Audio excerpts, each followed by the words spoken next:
Olá pessoal, bem-vindos ao BAT 101, Introdução ao Hebraico Bíblico. Essa é a segunda aula da unidade 23.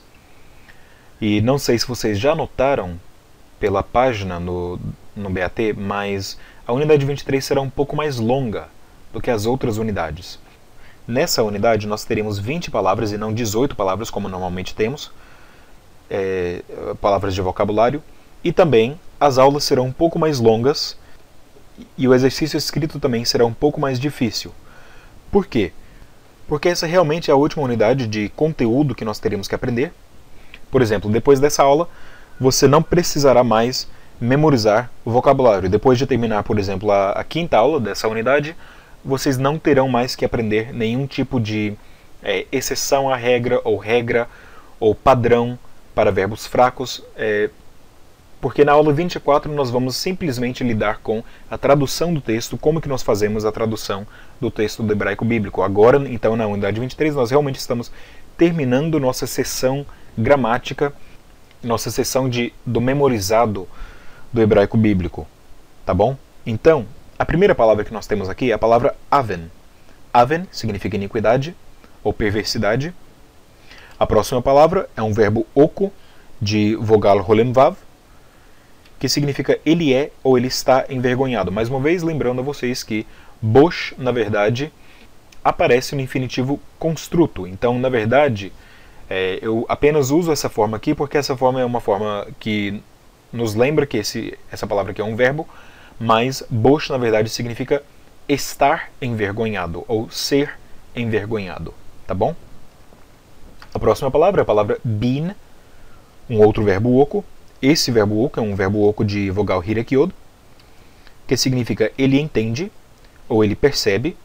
No hifil pode significar também ele ensina, né? Porque se você causa alguém a entender, você está ensinando. No hitpael significa ele age inteligentemente ou ele se comporta inteligentemente. A próxima palavra é a palavra heichal. Heichal significa templo ou palácio. A próxima é a palavra Hamon. Hamon significa multidão, grupo, ou bramido, ou até um barulho, um alvoroço, né, de um grande grupo, alguma coisa assim. Rocher significa escuridão. A próxima é a palavra Yardav. Yardav, vocês notarão, uma palavra bem estranha, né, terminando com um vav. Significa juntos ou ao mesmo tempo.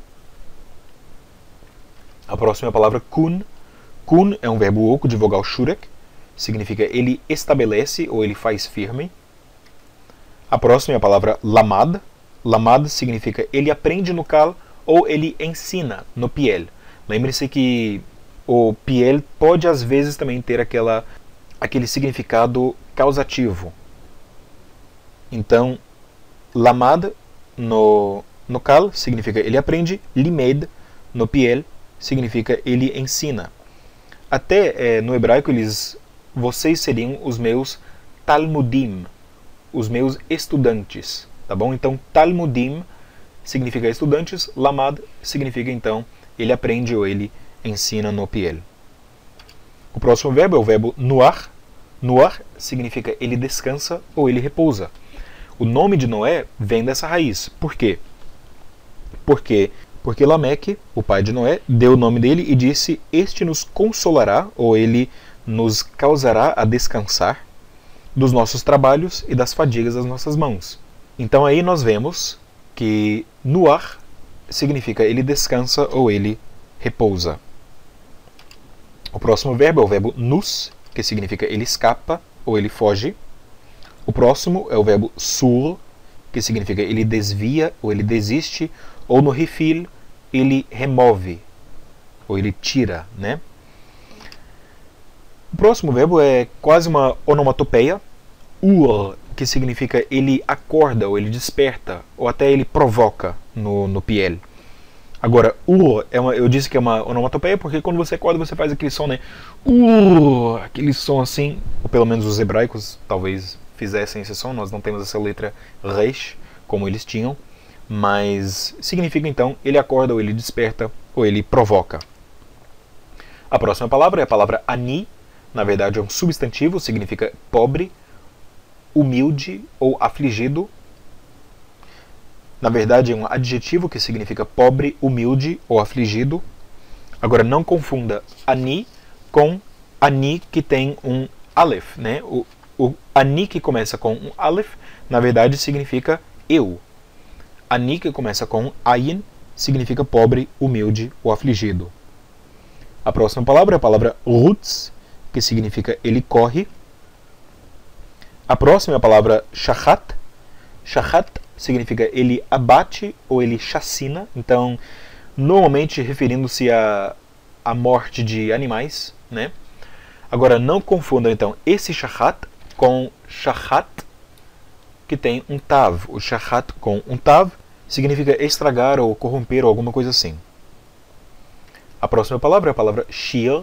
Shir é um verbo, significa ele canta, mas também shir é um homônimo da palavra shir, que significa canto ou canção, né? Então, shir pode ser um verbo ou substantivo que significa a mesma coisa, né? Ele canta ou uma canção se é um substantivo. A próxima é a palavra sheet. Sheet significa ele coloca, ou ele põe, ou ele assenta. Lembrando, pessoal, que, claro, eu estou colocando a palavra ele aqui, eu estou conjugando o verbo no português, mas todos esses verbos aqui com uma vogal semiconsonantal no meio são verbos ocos, então são verbos que estão, na sua forma léxica, estão aqui no infinitivo construto. Na verdade, shir significa cantar, rutz significa correr, sheet significa colocar, pôr ou assentar. A próxima palavra é a palavra chamad. Chamad significa ele é exterminado ou ele é destruído. Normalmente essa palavra ocorrerá no nifal, por isso que eu coloquei aqui ele é exterminado. Não é um verbo de estado de ser, mas é um verbo que aparecerá na raiz nifal.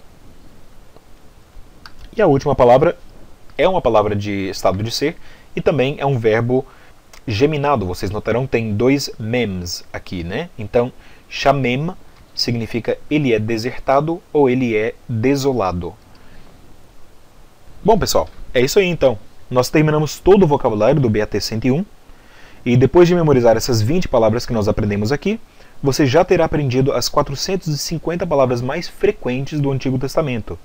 Em outras palavras, você já terá memorizado todas as palavras que ocorrem 80 vezes ou mais. Vocês notarão aqui que o menor número que nós temos é 80, né?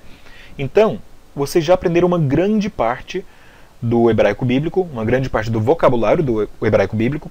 Agora, nós aprendemos apenas 450 palavras, né? Agora, existem mais de 8.000 palavras no hebraico bíblico. Então, você já pode ver aí, né, que o vocabulário do hebraico bíblico é extenso. Vocês apenas tocaram a superfície com esse vocabulário. Mas lembrem-se que vocês já aprenderam grande parte do hebraico bíblico. Na verdade, as palavras que ocorrem 80 vezes ou mais compõem mais ou menos 70% de todo o hebraico bíblico. Então, nesse sentido, vocês já aprenderam uma grande parte do hebraico bíblico. Faltam ainda aqueles últimos 30%. Espero que depois de terminar o curso do BAT 101, vocês continuem então com os seus estudos no hebraico e continuem adicionando ao seu conhecimento para, claro, né, para os fins de exegese e para os fins de conhecer o texto da Palavra de Deus.